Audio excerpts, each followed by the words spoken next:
Damn it! It just cut out again because it said I ran out of hard drive space or something. So I just had to like fidget a bit with that. Anyway, so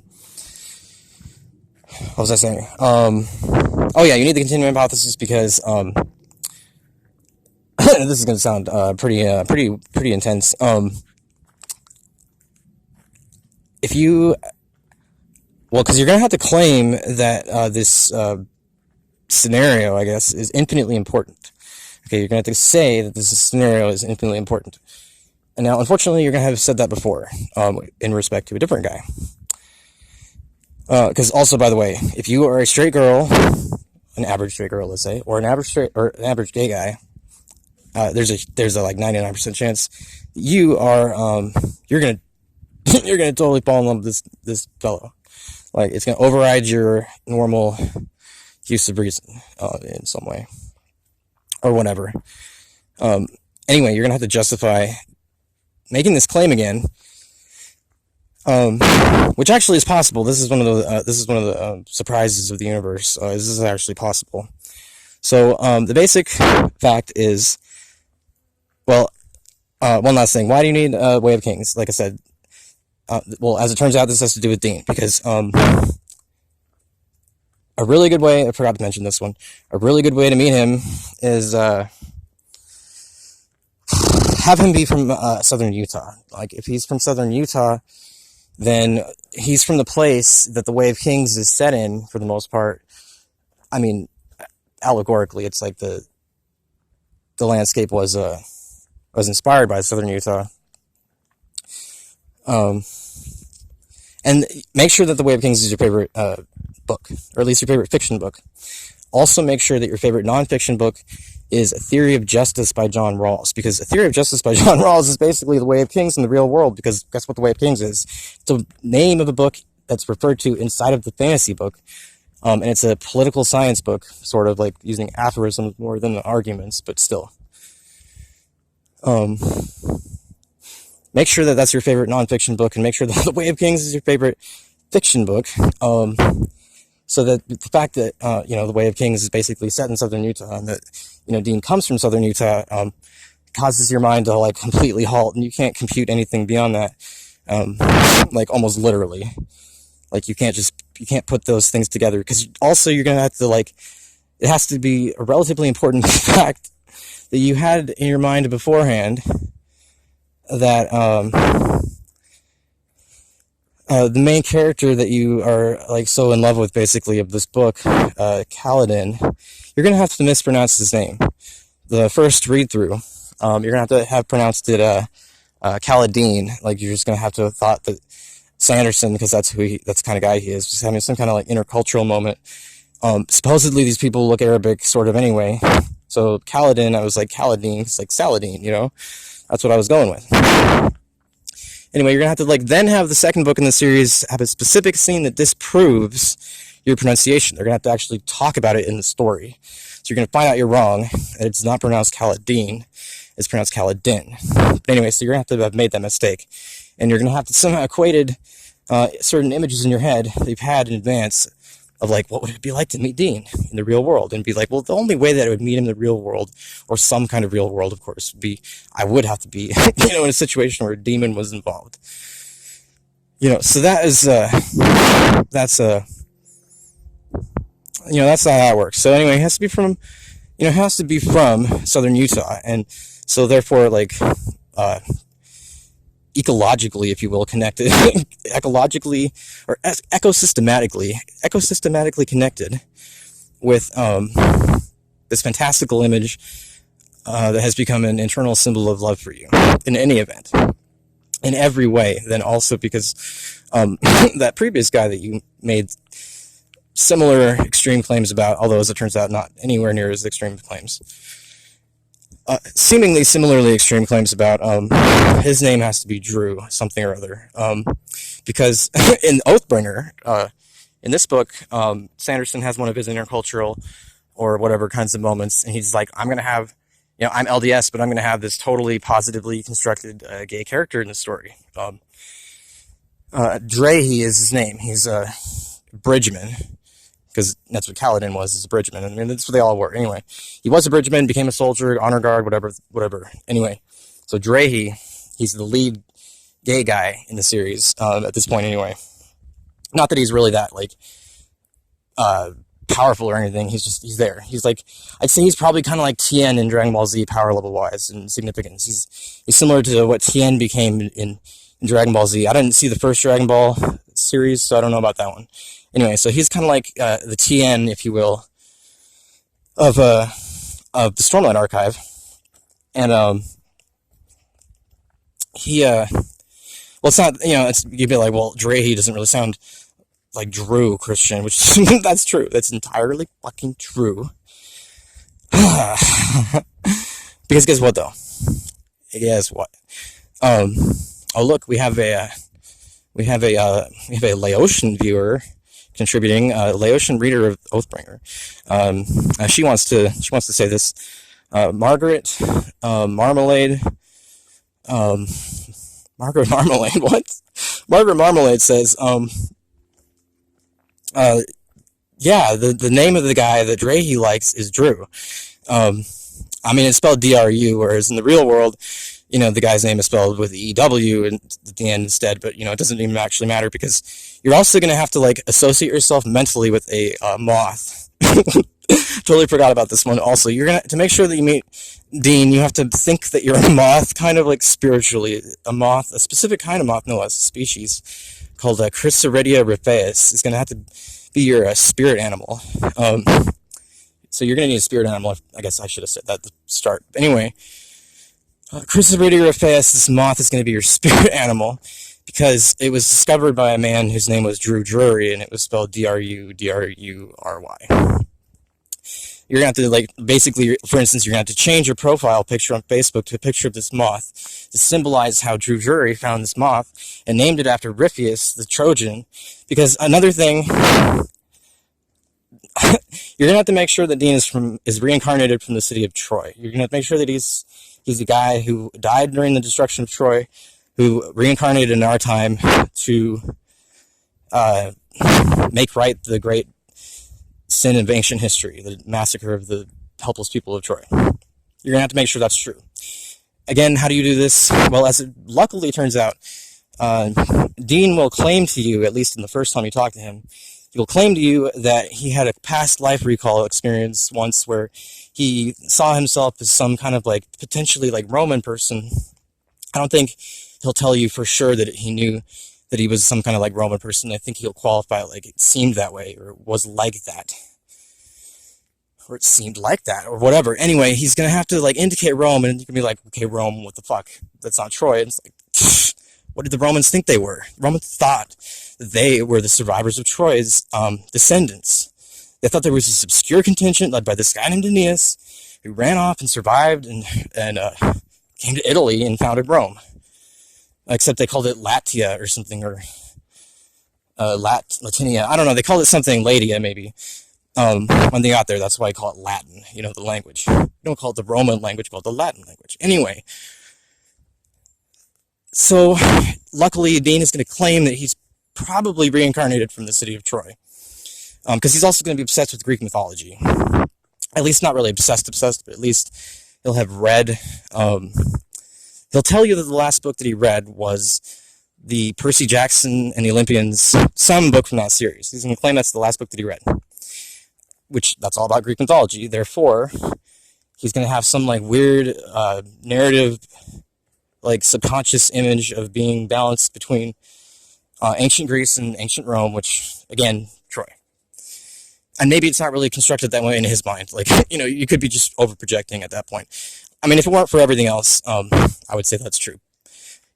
At least, like I said, this is a really good way to meet him, is make sure that he's reincarnated, possibly reincarnated at least, from the ancient city of Troy. Okay, anyway, so once he disappears, and you have to make these like fantastic claims about him, like coming back, and why you're willing to wait for that. Like why, like you have to explain the degree of your patience or your anticipation for him. You have to like seal it in the image of infinity, of absolute infinity. So this is the caveat that you get to do. Basically, there are four relations of meta-finite order, or meta-finite order. There's the absolute finite, the relative finite, which we usually call the indefinite. There's the relative infinite, which is like, the real numbers being infinite, or the counting numbers being infinite. These are just small forms of infinity, if you will. Each infinitely smaller than all the ones above it, which are all each infinitely smaller than all the infinite ones above them, and so on and on. And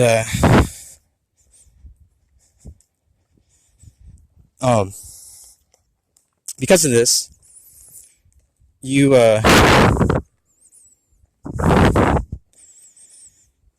get the relative infinite, and then you have like the absolute infinite.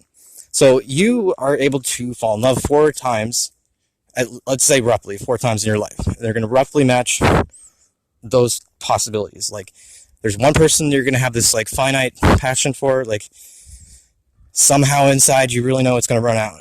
I mean, either A, it's going to run out because it's not going to go anywhere, or you keeping it going is going to take a sustained effort over the years. So it could be like a high school sweetheart situation, let's say, where you really don't have the pure experience you need to have a conscious relationship with another person to the required degree. Like, you can't have a romantic relationship with someone whose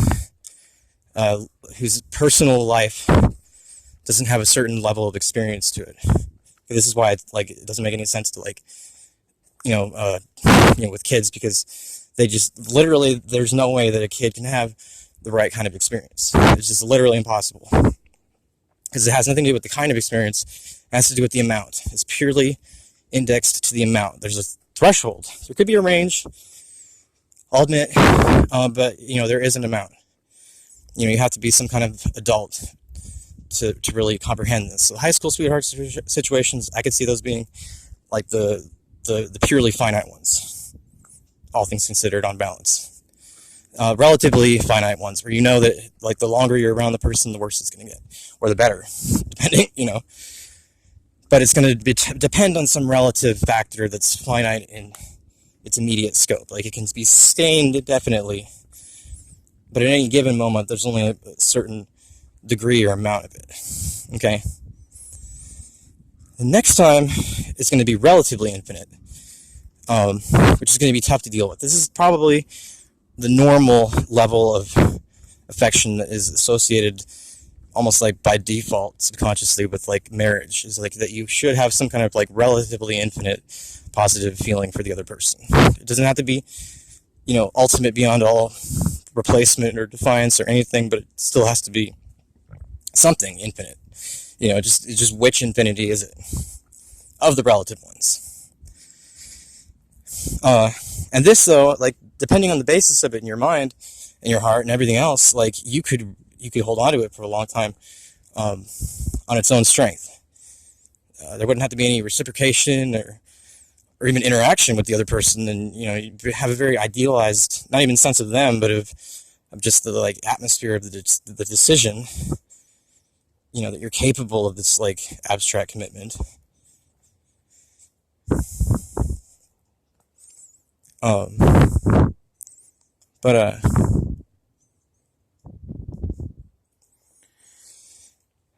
so as a consequence,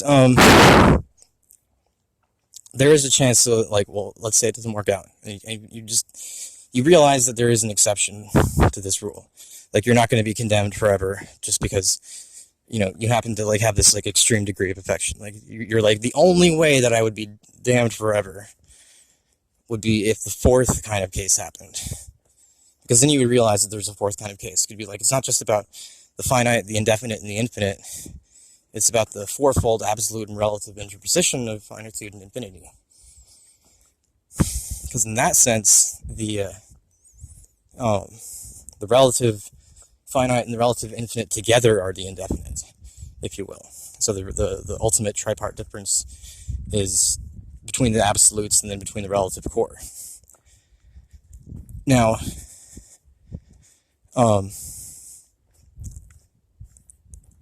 yeah, you'd be like, okay, yeah, if I met this guy who somehow like embodied, this ideal of this character from this book, not this book, but the other book in the series, but who could be an actor in the movies that you need to make to save the world using this Canadian music.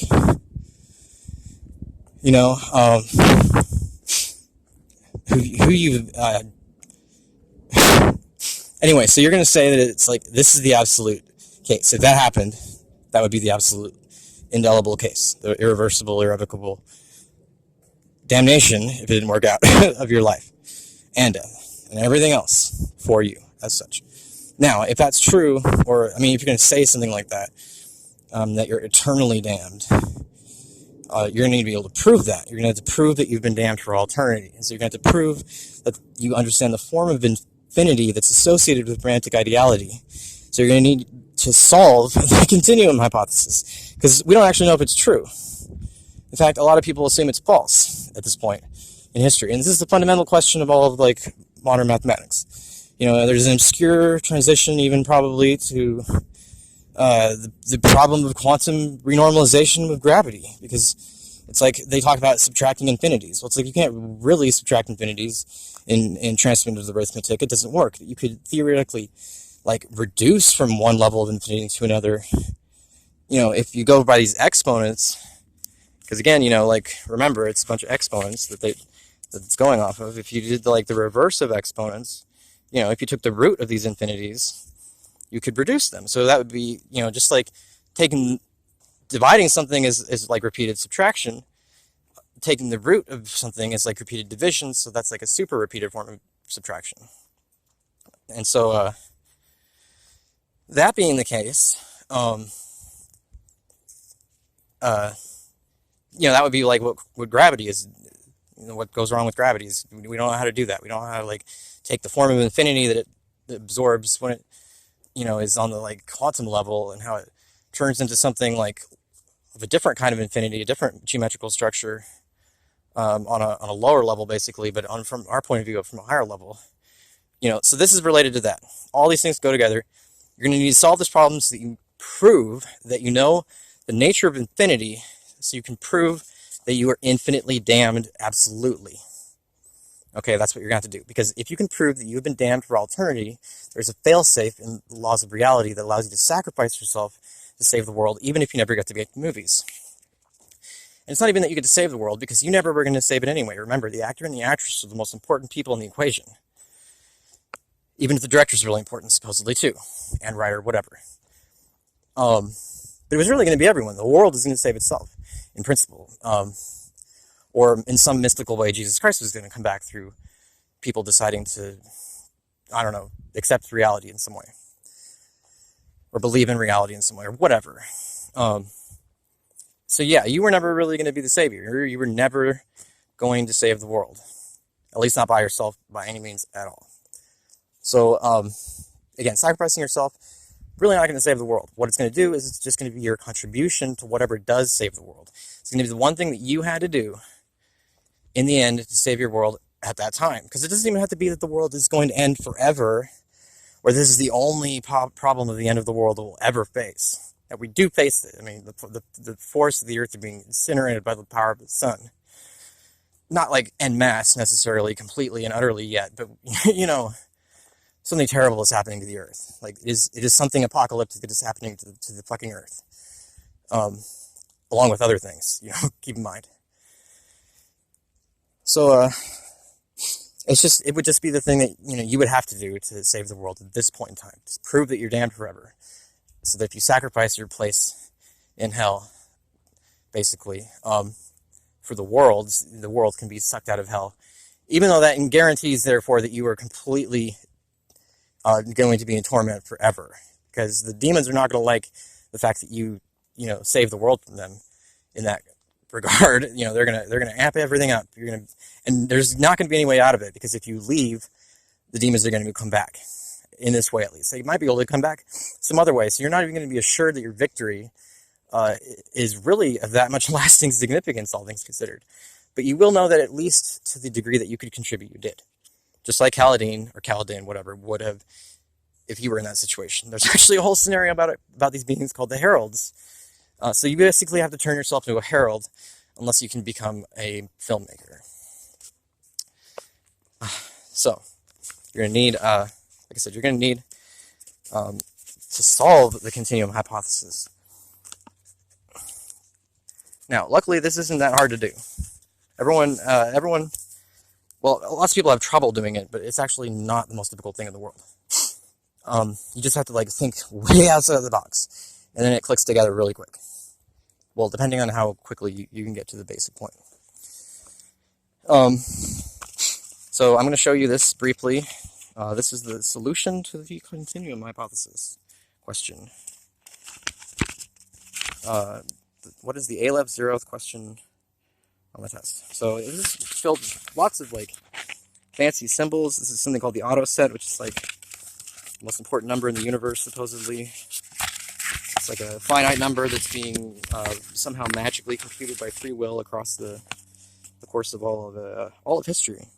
Every single person in the world is somehow one of these infinite digits, or corresponds to one of them, and they decide which digit is where and why it is what it is. Except for the ones that we know for sure that are in certain places. And then there's an equation that has to do with like creating another equation, which is dream operations, they're called. This lower one, nightmare of antimodality, which has to do with the apocalypse, apparently. Oh, and you get this really cool heart. If you go far enough, you get this cool heart image with all these infinity symbols again.